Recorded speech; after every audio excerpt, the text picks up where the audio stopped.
As you talk sports, they were talking boxing. Proudly joined by Solomon Dacres. How are you doing today? I'm good, man. Bit tired, It's got up early to come down to London, but I'm here. So, obviously, big fight, Magnificent Seven. Talk me through how you're feeling ahead of this fight. Yeah, good, We've got a few weeks left. I'm just training hard, as always. And, I'm looking forward to it. So, what can we expect to see from you?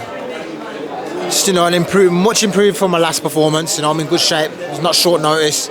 I'm already in a lot better shape. You can see the posters from the last press conference. I was looking a bit chubby around the cheeks and that. So now I'm in, getting a bit better shape. And, I'll just be very sharp. Obviously 8-0 now. If you get the victory 9-0, we're coming up to some big undefeated numbers here. Like, do you have any plans for the end of the year or the coming 12 months? Yeah, I want a British title. I've been saying it for 6, 7, 8 months. So I want British title is my goal for this year. And that's what I want to get after. And obviously, I feel like the British heavyweight scene is very good. I'm going to give you a couple fighters, and I just want you to let me know how you feel about them or who you think is best. So obviously, we've got we'll start with Fraser Clarke and Fabio Wardley. How did you think that fight, should have been scored, and who do you think is the better fighter out of them? Yeah, it was a good close fight. At the start, Fraser was just jabbing his head off, repeatedly hitting him with the uppercut. Wardley showed, he's got grit, he has got heart. Put Fraser down and, keeps coming. Fraser was definitely the more skilled technician in there and boxer. But it ended up being a really good fight. And who would you rank higher out of those two? It's a draw, so both are the same.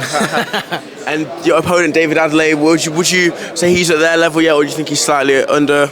No, he's got to be under. He's lost to Wardley, he got knocked out by Wardley, so he's not on their level, he's below that level. We've got to see where we are going forward.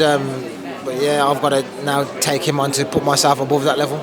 Where'd you go? That's what I was going to say. Where would you rank yourself amongst those other three fighters? At the top, man, defo. And who do you think stylistically would out of those three, who do you think provides the most entertaining fight? Probably Fraser. Well, Wardley's got a lot of heart. Fraser's a bit more. Got better technique. There could be good fights. All of them could be good fights. And have you had any experience with any of those fights before, like sparring, amateur fights? I've sparred Wardley. I've only sparred a couple of rounds with before my debut. Fraser, me and Fraser have known each other for years. We was on GB together for years. Sparred hundreds of rounds together, me and Fraser. So, we know each other like that. Like the back of our hands. We've sparred each other hundreds of rounds. So yeah. And now we'll focus on your opponent, David Adeleye.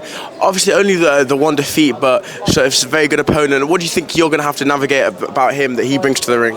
Yeah, just nullify, his power punches, which is his go-to. Work my boxing technique, my boxing ability, and without saying too much, break him down and get him out of there. Do you think toughest test of your career so far? On paper, in terms of, the name, a bit more profile. I fought some tough guys as well that are actually, Kamil Sokolowski, for instance. Everyone says that, Adeleye really lost to Sokolowski. I fought him in my third pro fight and just dismantled him. So that's a tough guy there. That could be tougher, but we have to see on the night. And David Adelaye's not here. Is it hard? Does that affect you anyway? Is it because it's hard? I feel like a lot of the other fighters here, they've got their chance to say their first real words to their opponents, but obviously you don't get the opportunity. How do you feel about that? It's just long, innit, man? Like, come all the way, his hometown.